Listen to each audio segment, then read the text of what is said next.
time with us on this Saturday. It's beautiful outside, and we want to get everyone back out there playing. But obviously, you might have some knee things going on. And so let's see if we can just clear that up real quick. You know, today we're joined by Dr. Mitch here. Hi, Dr. Mitch. Yes. Hello. Nice to meet you all. And Dr. Mitch is another fine physical therapist that we've actually been referred to by Sam, who is another fine physical therapist that we had here. And Sam spoke nothing but really high words of Mitch, and after going to meet him a little bit, I've already learned so much. And so I'm super stoked to be joined by Mitch here, and he's going to be leading us in what's going on with our knees and sort of next steps if you have anything with your knees going on currently. All right, and so please take a look.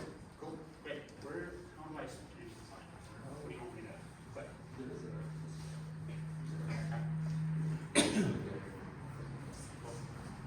Okay. Yeah.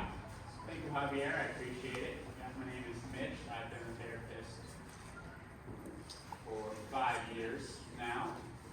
I got my undergraduate degree in Virginia at James Madison University. Go Dukes. Does anyone in Virginia know JMU at all or anything like that? All right, cool. We were in March Madness this year for like the first time ever. In Wisconsin, we got crushed by Duke. It was pretty good.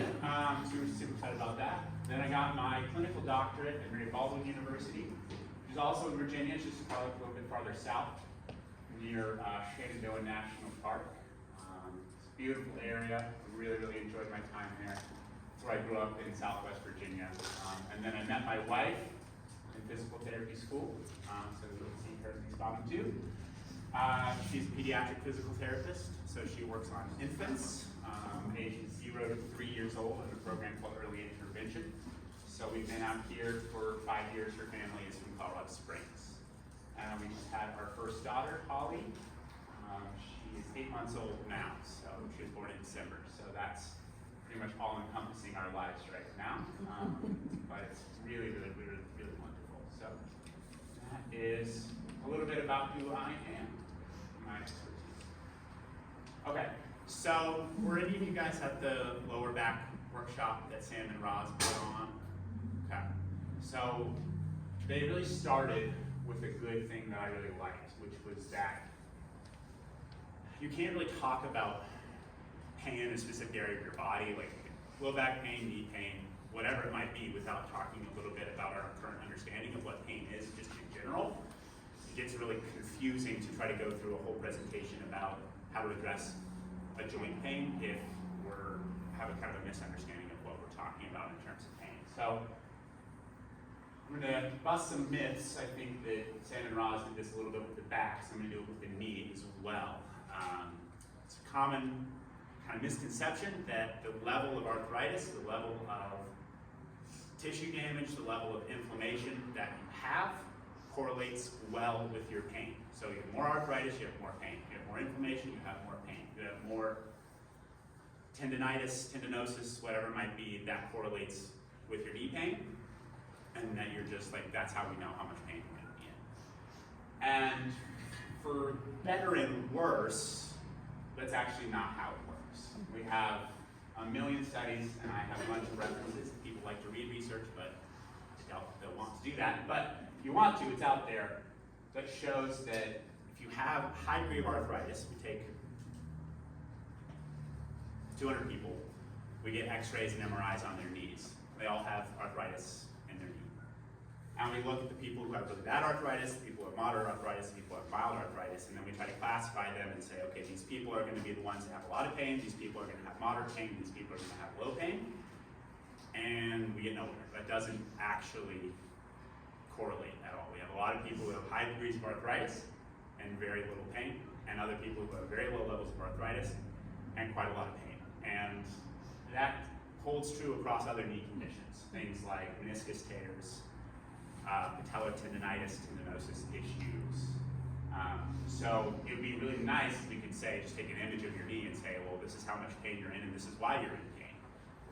But it doesn't really work that way. It's not that simple. I wish that it was. And that's true for inflammation as well. Inflammation is a pretty hot topic these days. Everything you kind of look at on Instagram and everything else tells you what supplement to take, what thing to do to reduce your inflammation, your global inflammation, your joint inflammation. Because we think that that's going to correlate. If you get your inflammation down, your pain's going to be better, your function's going to be better, you're going to be able to do things you want to do again without pain. And also, not necessarily the case. If we look at the level of inflammation within a joint and then try to correlate that with how much symptoms somebody's reporting, again, really not a good correlation. So you can have high degrees of inflammatory things happening around the joint and very little pain, or vice versa. You could have very little inflammation and a high degree of pain.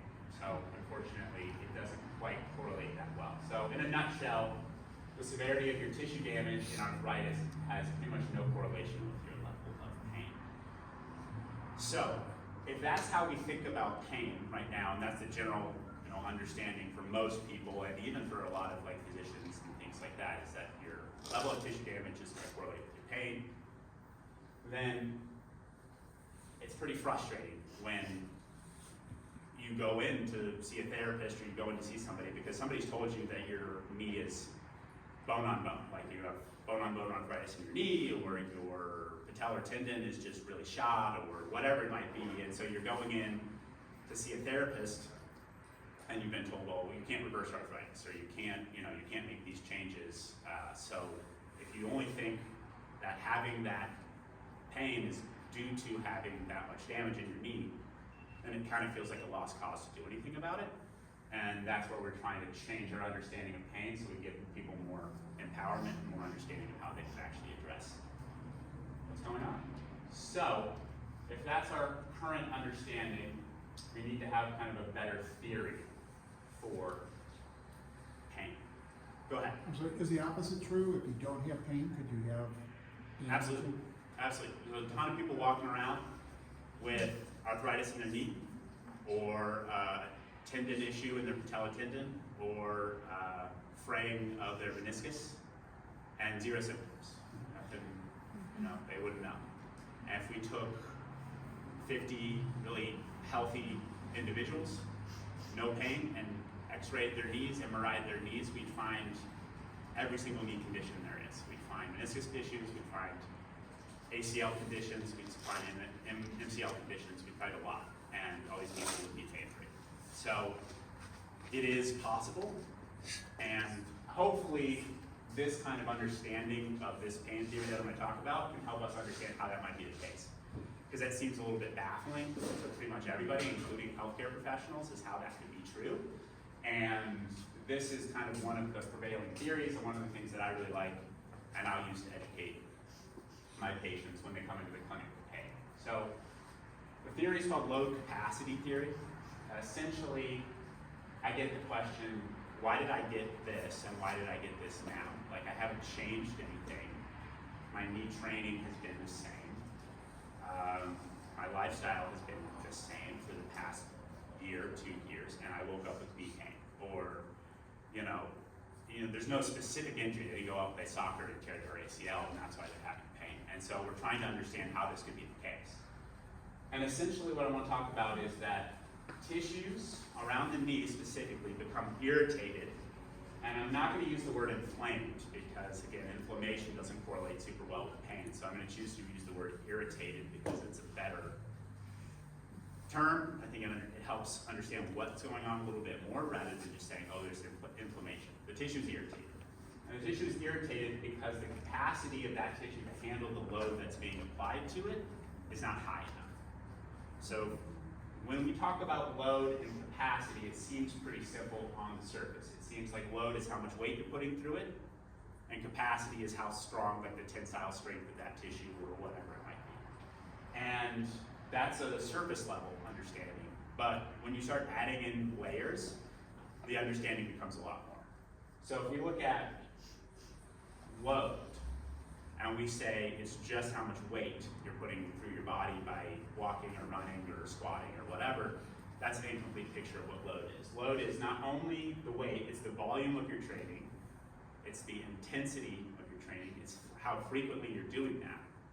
And then we start to layer in other things like your stress levels, the quality of your sleep, your nutrition, and these other factors which give your whole body its resiliency.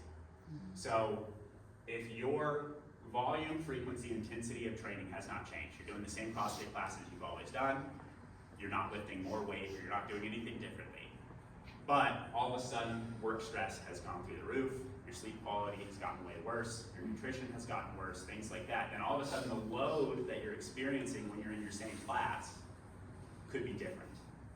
And now that could be exceeding what your tissues are capable of handling without discomfort. So not much has changed from a workout perspective or from a physical activity perspective, but now you're having pain. Does that make sense? And the same is true for tissue capacity. Tissue capacity isn't just the tensile strength. It's also the flexibility of that tissue. It's the neuromuscular control of that tissue. How well do you engage and control that muscle when you're activating and firing it? It's the biomechanics of the movement, like what's happening when you're going deep into that squat or you're running, jogging, what's happening.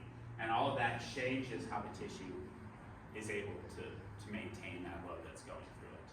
So for a lot of people, your load has gradually increased over time just because of stress, sleep, nutrition, or you've gradually increased weight or what have you. And then for other people, the capacity has gradually decreased. Your tissue capacity has come down because you've had, for the last couple of years, a slightly more sedentary lifestyle where you haven't been doing as much exercise, you haven't been doing as much things.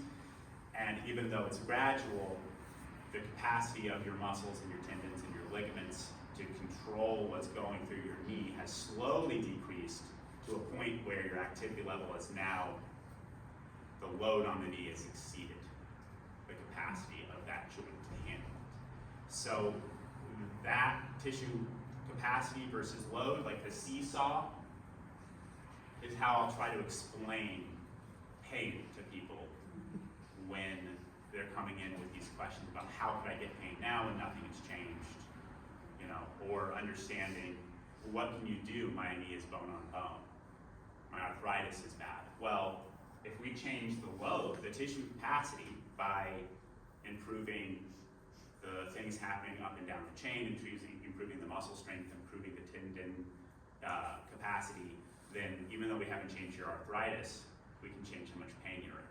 Or if we can change the load by improving your nutrition, improving your sleep, changing how we're working out, changing frequency, modifying things there, then we can get your pain way, way, way better and your function way better, even though we haven't fixed the arthritis or fixed the knee condition that you may have been told by MRI or whatever that you have going on.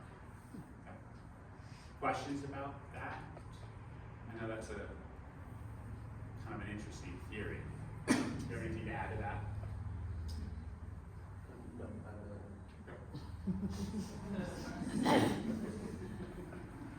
Okay, so now that we have this load capacity kind of understanding of pain, I want to go on to talk more specifically about the knee itself. So this is one of my favorite sayings about the knee. The knee is often the victim and not the culprit of pain. So the knee is stuck between your ankle and your hip. And our lower extremity, our entire lower extremity, is a mechanism for absorbing and regaining energy. So when you run, when you walk, when you squat, you're absorbing a load in through your muscles and tendons and ligaments, and then you're exploding and getting that energy back. That's why we're so efficient. Humans are like the best long distance runners, the best walkers, the most like of any animal in the animal kingdom. Like we're just very, very efficient in how our bodies work. So the knee, however, is stuck between those two joints. And what happens at the knee and the ankle and the hip affects what happens at the knee and can massively change the load that's going through the knee and therefore change whether or not you're exceeding that tissue capacity or not. So we really need to talk about the ankle and the hip to understand the knee. So we're gonna be doing a lot of things in our socks today. So I think I'll start with a demonstration. So I'll have everybody go ahead and take your shoes off, if you don't mind. Smart. See? Slide them right off. It's okay, it's gonna be 15 minutes, fine. Must be the worst. So. Slid on my feet today, and this is what I have. Sure. Okay, so I'm gonna use Javier to demonstrate here, and then I'll have everybody kind of try it a little bit themselves just to drive this point home. So we're gonna think about just the ankles, not the knee. So if I'm gonna have Javier just have like a slight bend in his knees. And what I'm gonna ask him to do is to go into what's called pronation. Most people have heard of pronation with like shoes and things like that. You know, pronation control, supination control shoes. Pronation is essentially just letting your arches rock down to the floor and letting kind of the arch collapse. And even though all I cued Javier to do was move his feet in or drop his arches, you can see the position that it puts his knees in, right? So whenever you go into pronation, it doesn't just happen at the ankles, right? It happens at the knees, it happens at the femurs, it happens at the hips. So it's a movement that goes all the way up the chain. His arch drops, his tibia, which is his shin bone here, kind of abducts, comes out to the side a little bit relative to his femur, which is his thigh bone. His knees come into valgus, which is a position where his knees are slightly more in. And then if he does the opposite and he rocks out onto his pinky toes, you can see his knees move out, his tibia comes in relative to his femur externally rotates.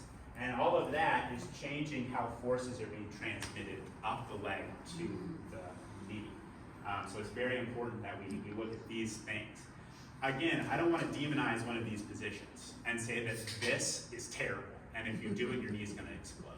That's not true. It's a way in which our body absorbs energy and gets it back, right? So if I step and I'm completely rigid and I don't let myself go this way at all and I step, like that's a ton of force through my knee too, and I'm not being an efficient walker. If I walk like this, I'd feel terrible because I wouldn't get any energy back. So it's very important that my knee does these things. What matters is how well is it controlled, how quickly does it happen, how's our muscle strength, all of these different factors. So let's all stand up and do that. So just put your feet about hip width apart. Yep. Kind of let your arches collapse down to the floor. And for some people, maybe even that just causes a little bit of knee discomfort. Maybe for some people it doesn't. It might feel like nothing, okay? But having those arches collapse in changes the positions of your knees, changes the positions of your tibia and femur and your hips. And then if we do the opposite, we rock out, again, balance for some of us too, but like it gives us that feeling where our knees separate and it changes the look. Uh-oh. Sorry guys. I don't want to be here, I want to watch whatever you guys say. Not that Javier. Alright, he's gonna get back. Alright, so essentially those two movements are happening every single time we take a step, we squat, we lift, we do anything. Our arch collapses in a little bit and it comes back. You absorb energy like a spring and you get it back. What matters is how fast it happens, how quickly it happens, how much load is going through it, and all of those factors, right? And so the more that happens in a way that's uncontrolled, the more likely we are to be putting a load through our knee that it can't tolerate. Okay? Sound good? Questions about that at all? Cool.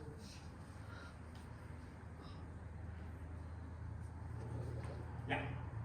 So, from a hip standpoint, we'll do the same thing. So what I want you to think about is put your feet hip width apart. I want you to squeeze your butt muscles and stand up tall. If you squeeze your glutes and stand up tall, your kind of tailbone goes into like a little bit of a posterior pelvic tilt, which just means your pelvis tilts that way.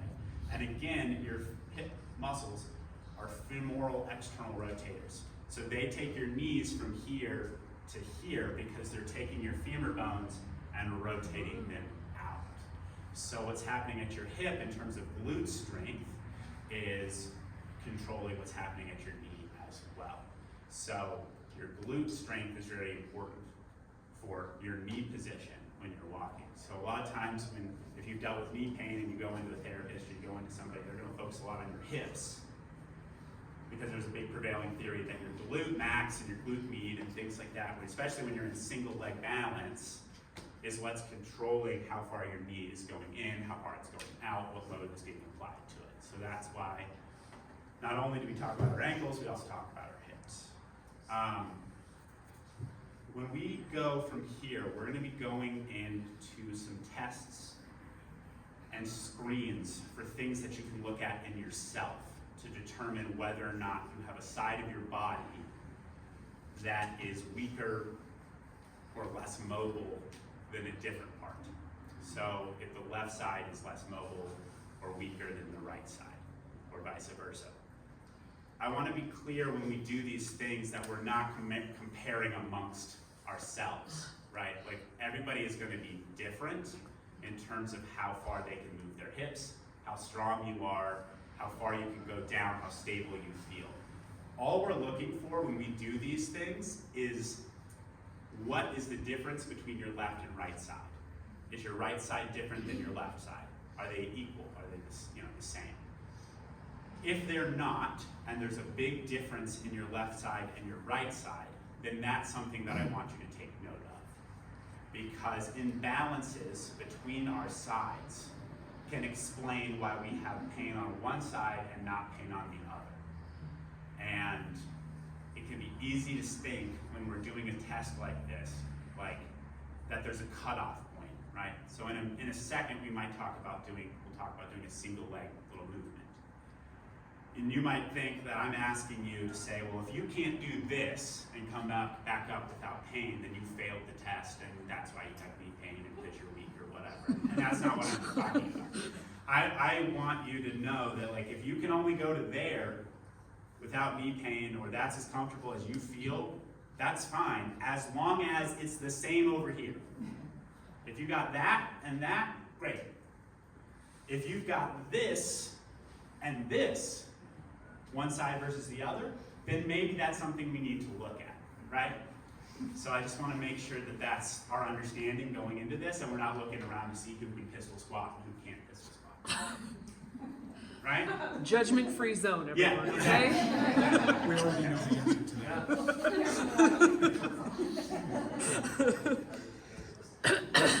Oh yeah. And again, we're not looking at like the absolute maximum that you can do. We're looking at, where does discomfort stop you, or where do you feel like if you went any further, you would experience pain. I don't want anybody to walk out of here today in more pain than they came in, right? So if your knee starts to feel something there, that's it. Don't go deeper. If you don't feel anything, you can go and challenge yourself a little bit, as long as you feel safe with it. But we're going to approach the discomfort and then back off. We're not going to go through the pain. Make sense? And then you'll know one side, and a lot of you will already know, well, it's my left side, and that's the one that's going to hurt. Fair, but still do the test and figure out where it happens. Because some people will think, oh, this is going to kill me, and then all of a sudden they do it and they're better than they think they're going to. So I'd really like you to pay attention to those differences, not push through the pain. Compare yourself from left to right. Don't compare between ourselves. Yeah, absolutely. I mean, yeah, absolutely. From a balance standpoint, for a lot of people, this is difficult. I do think there is a component of stability that also gives you information, though, right? So if your balance is the same on both sides and you need to hold on to do anything, both sides, awesome. If you feel 100% confident standing here and doing a little mini thing without holding on to anything on your left, and you get on your right and you're all over the place, then again, that's a difference that you should be aware of. But if your balance is exactly the same on both sides, I'm cool with it. Does that make sense? Mm-hmm. Okay. All right.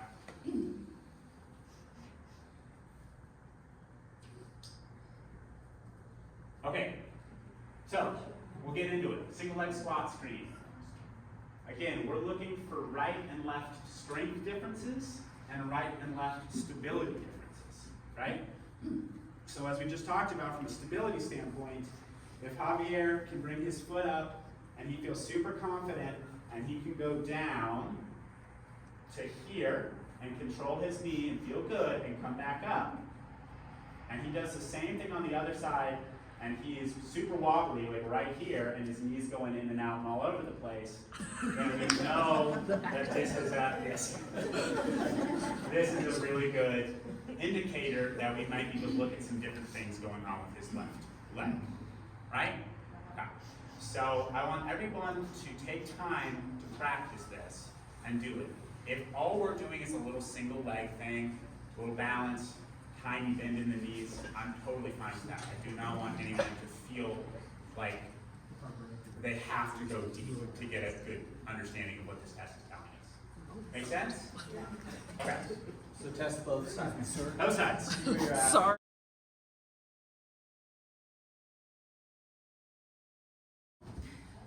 Everybody feel like they got a chance to test it out? Feel? Okay.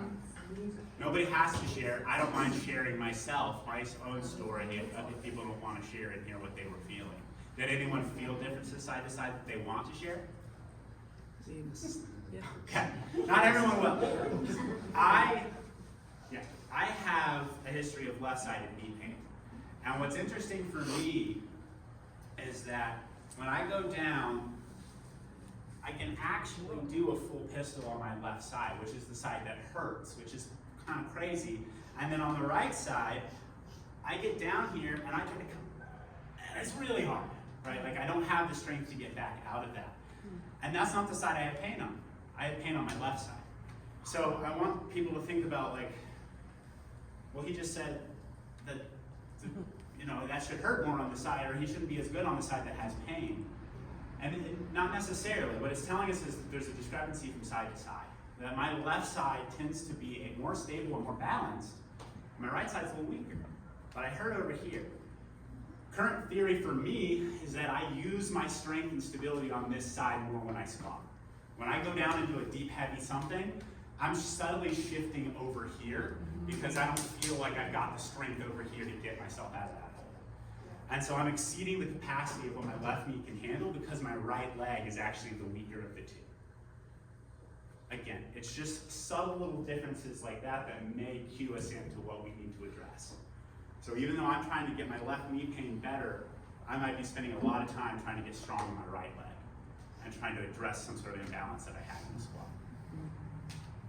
Okay? Cool. Mitch, I have a question. Go ahead. When you do squats and you're in balance like that, do you feel more sore on the left side than the right? Yeah, I do. And I feel a lot more on my adductors, my inner thigh muscles on my left side. When I do like squats and heavy things, I think I shift the load here and then I stabilize a heck of a ton down through my left leg. And somewhere along that line, I'm exceeding some sort of capacity for my inner knee tissues to handle. And therefore I start to develop discomfort over there. It's subtle. There's actually some pictures later on where I'm demonstrating an exercise, and I looked back at it later, and I'm like, I'm pretty sure I've shifted over onto the left, even though I was trying to be perfect for my demonstration. So you guys can look at it and see if you agree with me, but I think I'm shifting myself left because I feel stronger over there, but then it hurts later. Okay. So, single leg touchdown squat. When I have people with knee pain, and there's tons of modifications for this, which is why I love it. What we're trying to improve is the strength and stability of the side that's painful. If it's both sides, then we need to do it on both sides. You can start as low as you need to start, and with as much hand support as you need to make this happen for you without pain. So essentially all it is you're standing on an elevated step plates, and you can elevate it, an inch, you can elevate it 2 inches, you can go all the way up really, really high. And we're gonna perform a hinging motion where we hinge our chest forward and we stick our back leg back just a little bit, like that, okay? And then all I'm gonna ask Javier to do is pulling his toes up. I'm gonna ask him to squat down, touch his heel to the ground, and come back up. You can see how subtle of a movement this is. Now, this, for some people, may still be too high or too imbalanced. You can hold on to the wall and do it, or you can even drop to a single plate where it's an extremely subtle bend of the knee, and see if the knee can handle that. If it still can't, like if I can't do this because I'm too wobbly, then I grab a pole or I do a wall, and I would try to do this. Okay? I don't prefer to give people these with them in the front because you can't really control how deep you're going. If your foot's like this, then you have to go super deep to touch the ground. If your foot's right there, you might just do a tiny bit. But if I have you just hinge a tiny bit and all you're doing is tapping that back heel down, then it's pretty consistent. You go the same depth every single time. Does that make sense? We want to spend about 5 minutes practicing maybe 10 reps on each side for 2 to 3 sets. 2 to 3 sets. All right.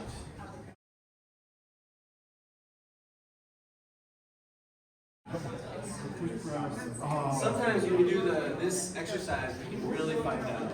Oh, one side is way stronger than the other, you know?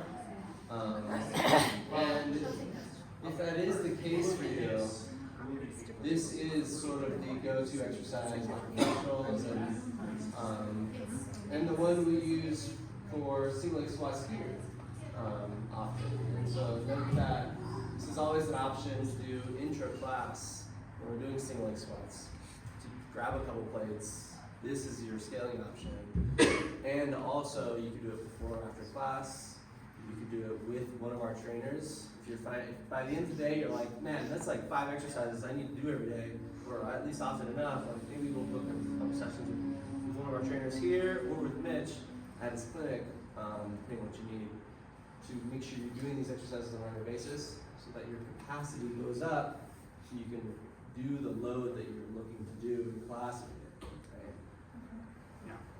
Yeah. And I like everybody's technique. Everybody did a really, really great job there. There are a couple of things that I would talk to about. What would be, I want you to pick a load or a height that you really feel confident you can come down, like kiss the floor and come back up. If you're putting your foot down all the way and then standing back up, that's not a bad exercise, but there's a little bit less time under tension and there's less stability demand during that because you're fully resting between. So if you're like, I can't from this height where I'm at right now, I have to rest my foot down for balance or for whatever it might be, I might have you do an option where you decrease the height and you even grab something, and now you're like, just like barely kissing the floor with your heel and practicing that. Since that will challenge you a little bit more. And then when you're ready, then you add a height to the exercise to do further motion, right? So not that putting your foot down is bad, but it's not challenging you quite as much as the exercise could be if we decrease the height and make you really just attack the heel. So how do you know when you're ready for them to add height? Pain goes away, or? Well, if it hurts in the first place, I probably want you to go a little bit lower and see if you can do a really small distance with no pain. Like, if you can't do this distance with no pain, then we might go even lower. Now, if you have a condition where it's like anytime you bend the knee a millimeter, it hurts, I may have you try at the lowest level, practice for a while, and make sure that the exercise is at least not making your pain worse, right?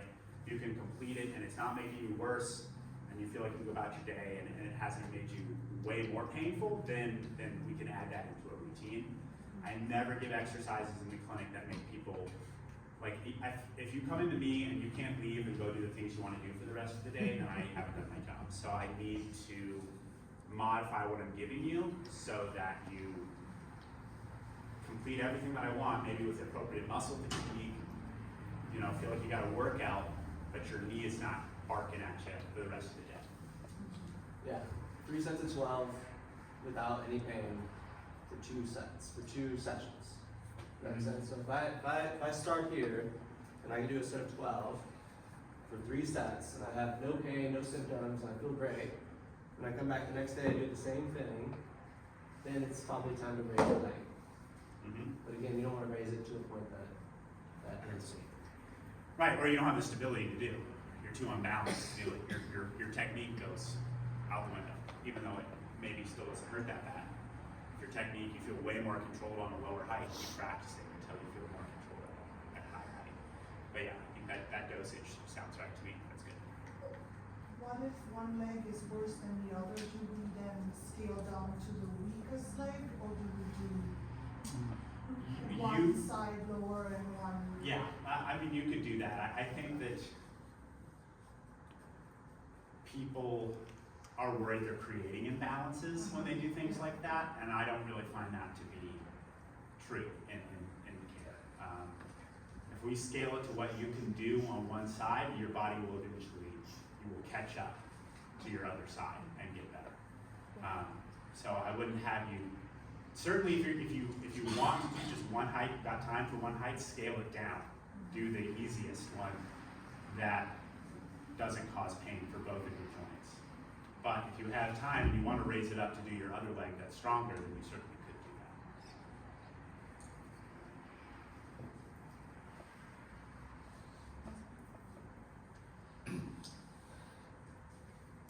that. Okay.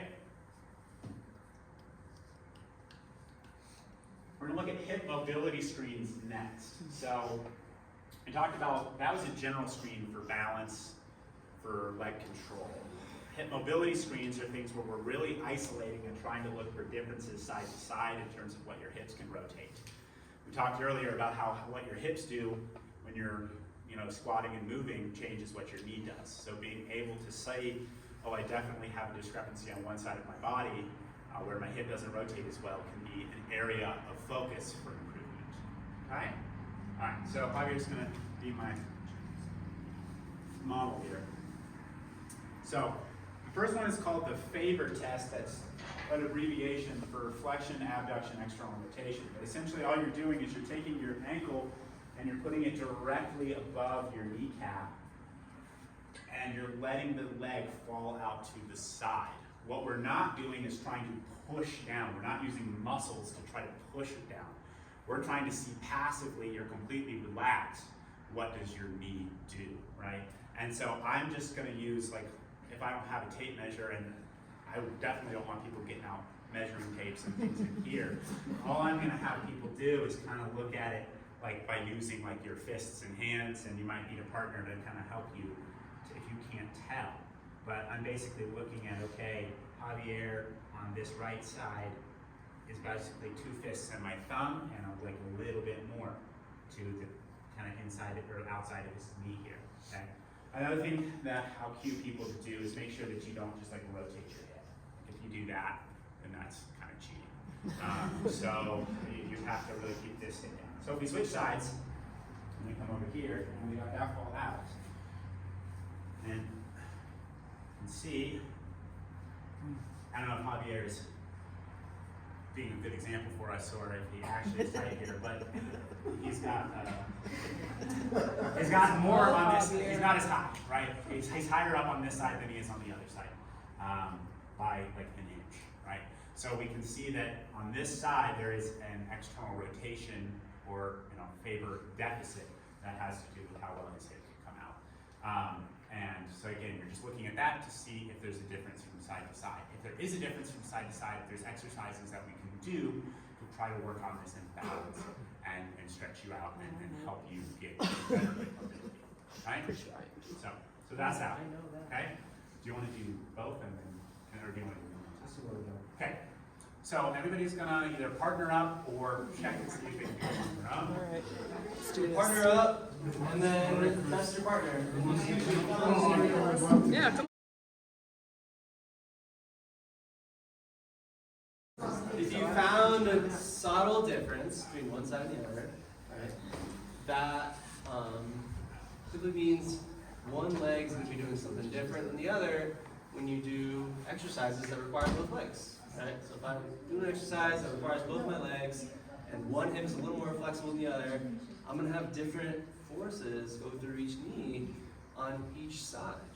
And that sort of play, that sort of torque that can happen is what can be problematic potentially. Yeah. Yeah, no, that's absolutely true. So if we have discrepancies side to side, we may not realize them, but that is going to change how we move into a deeper squat, into a deeper movement when you're approaching and needing to use hip mobility and ankle mobility and knee mobility. So those differences matter. However, if, I'm just talking about someone over here, if you know you're somebody who's hyper flexible, like you just have a ton, and the difference is like a finger width, but your knee is off the floor, basically, then it's unlikely that working on your flexibility is going to make you nice, right? If you're already, so if you're super hyper flexible, then obviously, and there may still be like a half a centimeter difference or something from side to side, then okay, we can use some kind of more common sense to say it's probably not the source of the issue, right? Versus if you're very tight on one side and the other side certainly easily goes down more, and you know you're not the most mobile person, then perhaps that is a contributing factor, right? But I also don't want us to become paranoid and go home and get the measuring tape and look for millimeter differences, because that's really not what we're looking for. We're looking for things that are quite noticeable. Okay? Did you want me to do that? Okay, so that was hip external rotation. This next one is a lot of hip internal rotation. This is a quick screen that I like to give, which is essentially just sitting on a box, locking your knees against a foam roller, and seeing if you can rotate one leg out away as far as you can, okay? And then kind of use the box, if you're sitting in the middle of the box, as a good kind of guide of where the knee goes, where the ankle goes, and look at it on the other side, okay? And you're comparing from side to side, if there's a big rotational difference in terms of internal rotation. If you're able to and you have the core strength to like sit, you can kind of get both legs at the same time. Oh. But some people, need to have the foot contact for feeling balance and support, and that's fine too. Okay? So it's similar test, pretty simple. We're just looking for big global differences. So partner up, grab a foam roller. One partner is looking for differences, the other partner is doing.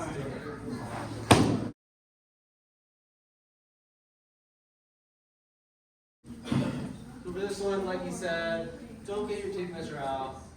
But if it's easy to see, like if a 4-year-old could come by and be like, oh, that's different. Then that's a pretty significant difference, and it would give us some impetus to work on our range of motion, our mobility, whether it be stretching or specific exercises that we're about to show you now. Yeah. Question. Right. If you can't go out as far, is it a mobility issue or is it a strength issue? I'm going to say in this one, most people, unless you have significant weakness, that it's more of a mobility issue. You're not really fighting against a whole lot of gravity in that position. Like if I had you laying and I'm having you like lift, put an ankle weight on and having you internally rotate, then I'm looking more at strength. When you're in this position and you're coming out, if you're hitting somewhere where it doesn't want to go any further, it's more likely that you're coming up to some sort of joint restriction or some sort of muscular restriction as opposed to a weakness issue. But between the two exercises, one hip's better on one side, the other hip is worse on that. yeah, Between the two exercises. right. Between the first exercise, this Right. first test It's is not the same lack of mobility on the same side. right. So on one side you have more external rotation and less external rotation on the other side, and then you flip it when you look at the other way. You have more internal rotation on the hip that was lacking in external rotation, right? And that's clear, right? That's fine. Like it's clear that your mobility on one side, you've got an arc of motion that's different than the arc of motion on the other side. Right? So your hip can't externally rotate as far this way, but then all of a sudden it can go way over here. Different issues. Different issues, but you should work on both. You should work on hip external rotation on one side that's limited, and work on the internal rotation on the other side that's limited. Nice thing is you can work on them simultaneously with different exercises. There's tons of different exercises that are good for this. We're just going to show you a couple. So the hip airplane is one of my favorites because it is good bang for your buck. You can work external and hip internal rotation simultaneously. So essentially what that exercise is, and Javier's going to demonstrate here, is we're using a bar for stability, and you're kind of hinging back like this. Not everybody's going to be able to go as deep as he can go. It's okay if we're kind of varying where we are, like that versus deeper. And then what he's going to do is focus on what his hips do here. He's going to let his hip drop down towards the floor, and that's a hip internal rotation on the stance leg on the right leg. And then he's going to open his hips up on this side, and that's a hip external rotation on that side. And again, he's working on moving within his available range of motion until he feels a stretch. Pausing at that stretch a little bit and then coming back down. Okay? Do both sides like that. Doing both sides is a good exercise. It's good to do both sides, but I want you to focus if you notice a big difference on one leg that you maybe focus on that leg. There's other exercises we could do for this too, but this is a good feeling start. You can also do it against the wall. Yep. And just put your hands on the wall. Pick up hand support. Okay. Go ahead and let's do 2 minutes. And everyone just practice 10, 5 to 10 per side.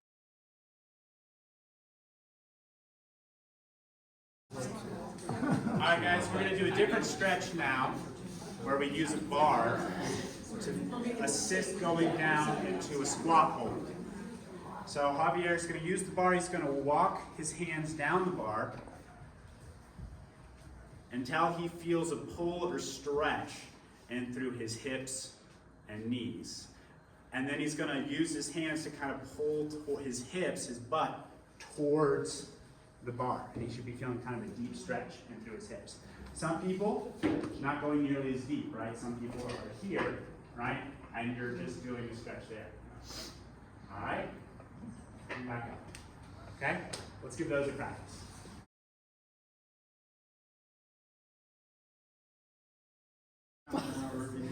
Alright guys, and I think it's important to note that not everybody's going to feel the same thing, right? Some people are going to feel a lot with one stretch and like nothing on the other one.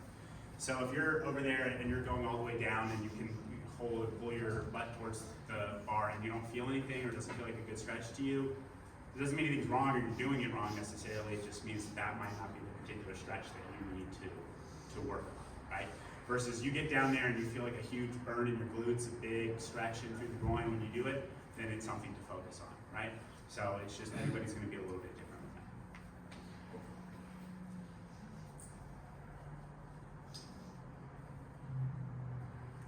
Oh, no.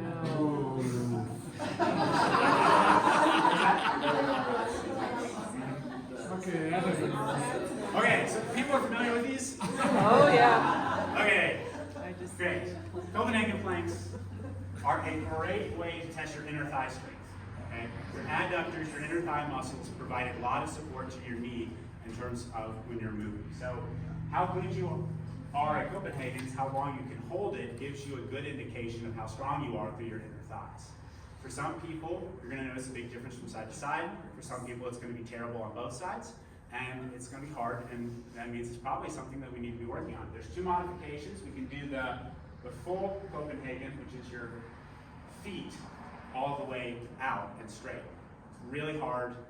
For some people, if you're capable of doing it, awesome. If you're not capable of doing it, we do the modification where we bring our knees onto the bench and we lift that way.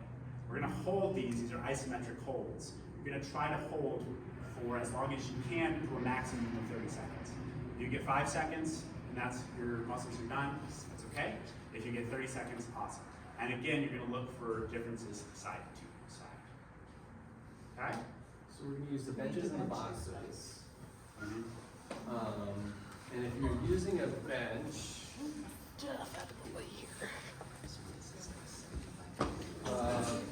a couple thoughts are,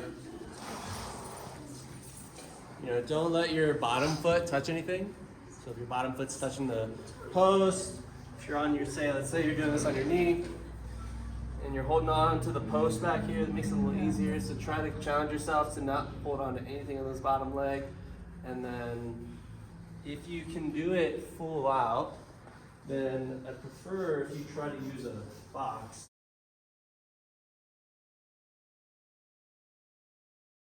A couple things we're noting there are oh man, is one side different than the other? That's significant, that's something to work on. If 30 seconds is extremely difficult or impossible, right, with your foot on the bench, right, that's also something to know. As an anecdote, I found it impossible to do this exercise a few months ago, and then I just practiced it a few times a week, and now I find it very easy. And so just note that, as an anecdote there, this exercise does improve fast if you practice it with some consistency over time. And I just did it before or after class a few times a week. I brought Mallory along, and that was fun. And so, As a quick point on these is I recognize that for a lot of people the shoulder might be the limiting factor with these. If your shoulder is the limiting factor with these exercises and you cannot get into that position and hold that without shoulder pain, then I totally recognize that that's probably not the exercise for you. There are lots of other variations and ways we can strengthen your inner thigh muscles and your hip muscles that don't involve using your shoulders. And if you're really looking for that, we can talk about it after all of this and talk about ways that we can do that that don't involve putting nearly as much force through your shoulder. Okay? All right. So stay tuned for a shoulder workshop. yeah, exactly. Yeah. Okay. Where are our bands at? Although these are easy to Okay. So again, this next one is for hip strength. So we're going to put a band around our feet up to our knees and get into a side planking position. So his knees, he's fairly straight. His knees, his hips to his shoulders, it's a fairly straight line. There can be a little bit of a subtle bend here, and that's fine. When you come up into the position, then we're going to go into what's called a clamshell, and we lift this knee off the other one and hold it for 5 seconds. We count to 5 slowly, and we slowly relax that knee down. Okay? We usually try to do that for 3 repetitions while staying in the air. So 5 seconds, back down, 5 seconds, back down, 5 seconds, back down, and then you can drop your hip all the way back down to the ground. Again, if that's too much, then I'll just modify it and have people do go up, hold the knee out for 5 seconds, drop it back down, drop, and you're done. Okay? Again, we're looking for differences side to side here. The leg that's working hardest is the leg that's on the ground, the leg that's down. So what Javier just did, he's working mostly his left hip. Even though the right one is coming up, he's mostly working this down hip. That's holding him in the air. Okay? And then as we go to the other side, now that switches. Now the force is to my right hip. Okay? So noting differences side to side there. Does that produce different results than the Copenhagen plank? Absolutely. The Copenhagen plank is a heavily adductor focused exercise. Inner thigh muscles here. This is a heavily abductor, abductor, which is the outer hip muscles. So inner thigh and outer hip, very different target muscle groups on these. Both of which are very important for what your knee does when you're moving, running, jogging, squatting. Okay? If those are extremely difficult, right, that's another good indicator that you'll probably do not. I think one thing to kind of combine topics a little bit is if you saw that you're pretty inflexible on the flexibility tests, right, that's often a strength issue as well as a flexibility issue, right? And so by combining exercises like the hip airplanes and the side plank clamshells, as well as the Copenhagen plank, could in essence clear up hip external rotation deficiency side to side. Does that make sense? If we combine these things together, we get a bigger effect. And then we move it. Sure. Yeah. So the last exercise for the hips, and then we'll move on. The ankle is where I like to put bands for training how to squat without knee pain. So a lot of times when people learn how to squat, we're trying to avoid, we talked about knee valgus earlier, right? We're trying to avoid as much of your knees coming together. A lot of times what people are gonna do, trainers are gonna do, is we're gonna put the band at your knees, and then you're pushing out into the band as you come down in order to avoid your knees coming together. I actually like to cue this more from the feet, because I feel like the ankles and the foot complex is where that motion actually needs to come from. So you're actually kind of thinking about, if he does nothing, the band kind of pulls his knees in. And if he really roots his feet to the floor, now his knees are in this Albert position, and now he can come down into a squat and keep his knees out, and then come back up. And again, you can modify this to be very shallow squats, little really partial ones, or you can go a lot deeper, and then if it feels good, then you can start to load weight, as I'm holding a plate there in that picture, okay? So I like to cue bands at the ankles rather than bands at the knees when we're trying to address knee problems in a squat. Again, let's look at how far we can go and whether or not we can hold the knees out as we come down, and not compare whether or not somebody can get all the way to the floor without knee pain versus us, and we're right here, and that's as far as we can. Okay? So we're gonna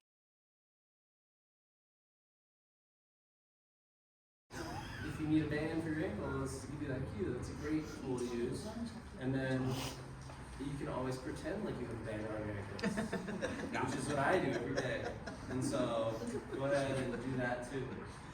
Yeah, I think for some people, if you didn't feel very much with that, I think the bands that we're using, they're a bit light.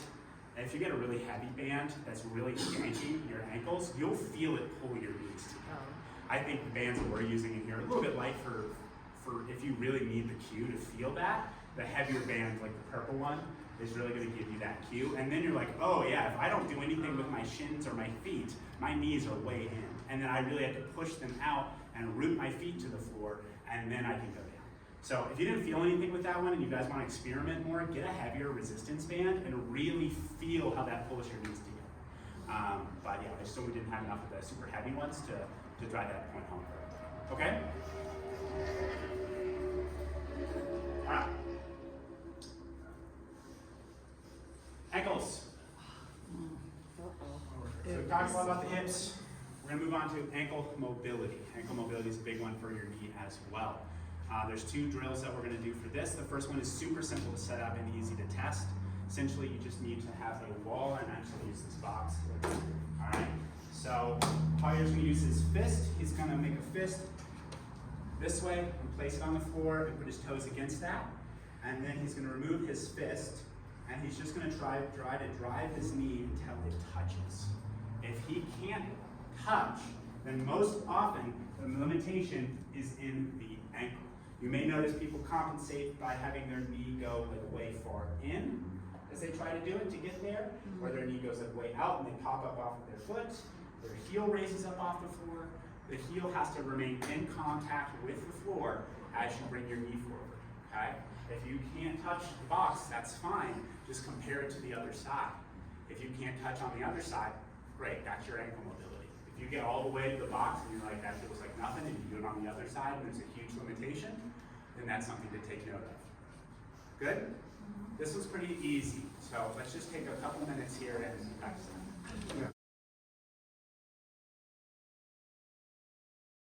All right, guys. That one's pretty simple, pretty easy. Did anybody feel any differences there from side to side? Okay. If you did, you saw a difference side to side, we're going to show you some ankle mobility drills here in a minute that can help loosen that up. Again, we're comparing side to side with all of these. It's not a pass-fail. And if you can't get your knee to the wall, you didn't fail. It's just, that's where you are on that side. It's way different on the other side. Now, for a lot of you, that was probably really easy, right? Your knee touched the wall, no problem. Your heel stayed down. All you need to do to make that slightly harder is to start measuring and go further away from the wall. Give yourself a bit more distance from the wall, but keep it symmetrical from side to side, and then recheck and make sure that you're symmetrical all the way out. And you make sure your heel doesn't get picked up. Yes, and if your heel pops up off the ground, that's a cheat. You know, if you cheated to get there. So that's ankle dorsiflexion, which, as you can see, when I squat all the way down to the ground, I need a lot of that for that to happen. If this does not happen, then I'm back here on my heels and I can't stay down into a deeper squat. So you need a lot of that motion. So I'll show you, if you felt like that was limited, how to work on that. And again, that will put forces up the joint to the knee if that's significantly limited. Okay. Next one, Javier, do you want to be the on this one? Okay. Okay, this is going to be one that I went back and forth a little bit on whether or not to include it because it does get a little complex. But I do think it's valuable, and I do think if even for one person in here, it's like the key to figuring out why your knee does the things that it does, I'll be very happy we include it. So this is called tibial internal rotation. Your tibia, your ankle doesn't just do movement. Your tibia, your shin bone here, when we squat, actually moves. My femur externally rotates and my tibia internally rotates, and that allows me to keep my feet flat on the floor. If you're squatting and you're coming out onto your outer foot, and you can't keep your foot in contact with the floor, then there's likely something going on with this. So what we're going to do is we're going to sit, and Javier is going to block his knee with his hands so that his knee does not come in and out as he does this. Okay? He is going to try his very best to keep his great toe, the whole length of his great toe, in contact with the floor, and slide his foot, bring his foot in this way as far as he can.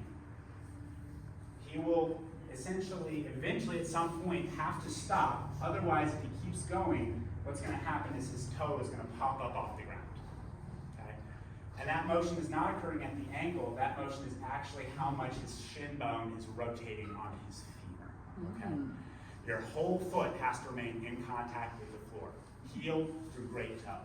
If any part of your foot pops up off the ground, and then you're noticing that you're compensating in some way. And we again look from side to side. Right? And I will be walking around on this one to try to give cues, because it is a little bit of a complex. Mine doesn't move very much. Yeah. So that one person you talking about is me. Yours might move a lot more than mine. Yours might move less than mine. That's okay. So the back of the heel is the one that's pivoting? Is that what? The forefoot, like the front of the foot, this part of your foot is sliding this way. So actually I want your heel to remain relatively where it is, and this part of your foot just slides back. Okay, ankle mobility exercises. First one is pretty easy. It's essentially what you did for the test, just without the box. All you're going to do is come down into half kneeling. You're going to put your leg you want to work on forward. You're going to keep your knee and your heel on the ground, and you're going to shift your knee forward until you cannot go any further, or again until there's discomfort. If there's any discomfort with any of these exercises, we're pausing when you feel it and you're backing off. Otherwise, you're going until you feel good, either a good stretch in the front of the ankle, you may feel it in the calf, but your heel stays on the ground. You hold for 10 to 15 seconds and you come back out of that, and you repeat that a couple of repetitions. Okay? That is the simple version. The hard version you can see me doing here is I put my foot up on a bench and I shift it forward over it like this. I am pretty hyper flexible, so I can go really far. Not a lot of people will be able to do this one. If you do feel like it's still kind of different side to side though and really stiff, but you're flexible, then you can work on it that way. All right, guys, let's practice that.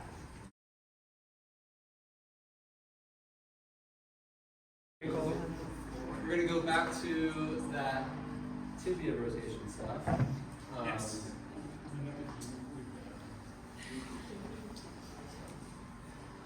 Okay.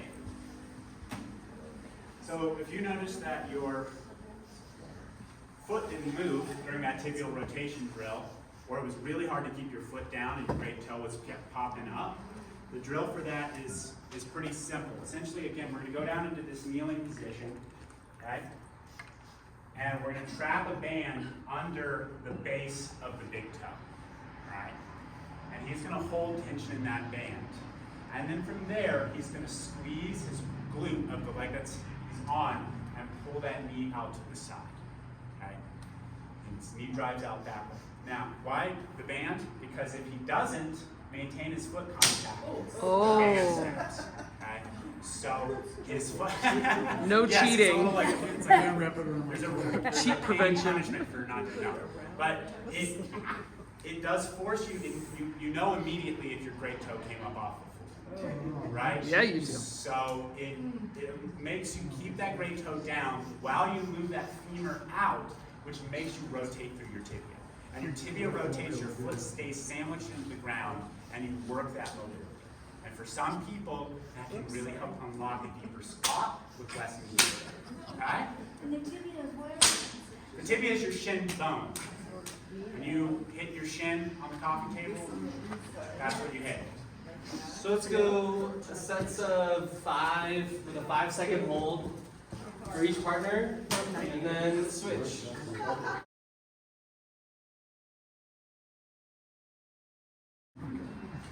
We talked a lot about knees, or hips and ankles today, but I promise you that the knee is most often the victim of problems up and down. Working on these things at the hip and the foot and the ankle will help your knees move better and feel better. All right? So final takeaways, pain does not necessarily equal tissue damage or inflammation. Tissue damage and inflammation don't correlate well with your level of pain. Tissues become irritated when the load applied to those tissues exceeds the capacity of the tissues to handle that load. Knee pain is often caused by factors up and down the chain of movement at the ankle or the hip, and addressing these mobility limitations, these strength deficits, or these discrepancies between your left and right side can help you move better with less pain. Patience. Okay, guys?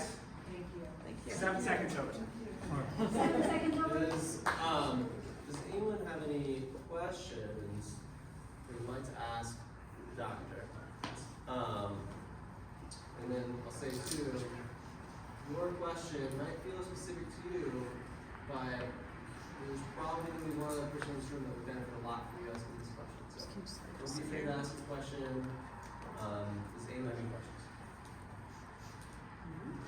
Yes. So we ended up at the arch of your foot Yes. as the last piece. And what about with your toes? If you have like alignments or bunions or things like that with toes, does that affect also? It the rest can. of the- Yeah, I do think we can get into the weeds with talking about like barefoot shoes, like having a wide toe box and things like that. I do think that having a wider toe box that allows your toes to spread out gives your foot a more stable platform. So if your toe can be out to the side, it gives you an ability to resist against internal like rotation forces a little bit better. So I prefer wider toe box shoes. That's personal preference. I do think a lot of people can do fine in regular shoes as well. But yes, how well your toes can splay and spread apart does make a difference in how stable your foot is. So if you really do feel like your toes are like really scrunched together in your shoes, if you have a history of bunions, things like that, definitely working on building up foot strength, foot intrinsic strength, balance, and toe mobility can be helpful. Yes. Is there a way to measure the load versus the capacity before you'll get Before you get pain? Yeah, it'd be lovely if we could. To be honest, the load and capacity, as we talked about, are vary so much based on things that aren't just how much you're working out. Stress, nutrition, diet, sleep. So, can you measure it directly? No. Can you get an understanding of, I'm working out at my same level, but I'm really feeling crappy, I'm not sleeping well, I'm not eating well, and is that going to have an effect on how you feel and how your joints feel, on your level of pain? Absolutely, absolutely. So So maybe you can say, well, I can't change the stress at my work necessarily, but I can work on getting a little bit better sleep right now. I can work on nutrition a little bit more, and that can help me decrease the load. And I can work on exercises like the ones we talked about today, and other ones that can help you that do not push you past that capacity, that keep you in a level where you can perform them relatively pain-free, and then gradually increase them as we've talked about how you can load more with raising the height or changing the weight and things like that over time. You're saying diet, what words when you say that you should think about my diet? Well, I think you had a nutritionist. So you had a nutrition workshop, and generally speaking, we can talk more about that one-on-one. Okay. It's not my area of expertise. I would love to say that it is. I'm not a nutrition expert. I know the research suggests that good quality nutrition really affects how you feel, and it can be different for different people. But I would love to get into it more, but I would be speaking outside of my expertise. I'd like to add to Joel's point too. There's like often, I'm not saying this is the group that does this, right?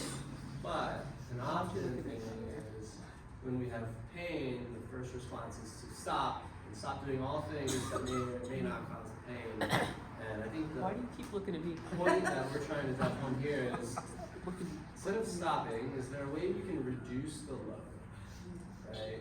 Instead of stopping doing squats, for example, is there a way that we can reduce the load that's on the body during a squat by either squatting with less weight or squatting not as low, or using some sort of assistance when you squat, and all of a sudden we can continue training and build the capacity.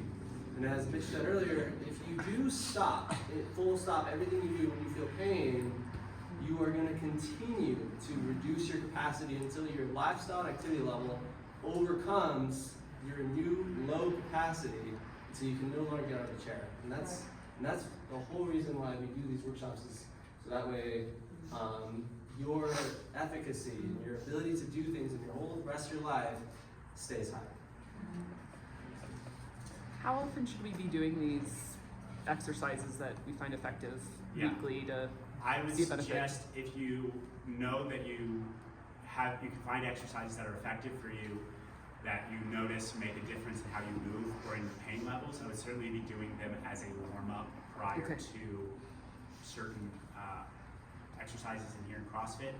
And then I would maybe implement them at home several times a week.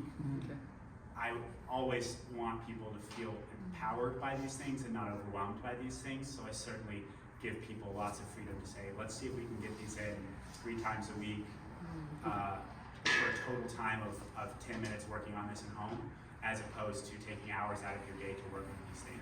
Sure. Certainly doing them before you're about to participate in activities that you anticipate may cause knee pain, that would be a good idea. And then working on some bigger deficits you may notice several times a week, I think you would notice improvements in that. Thank you.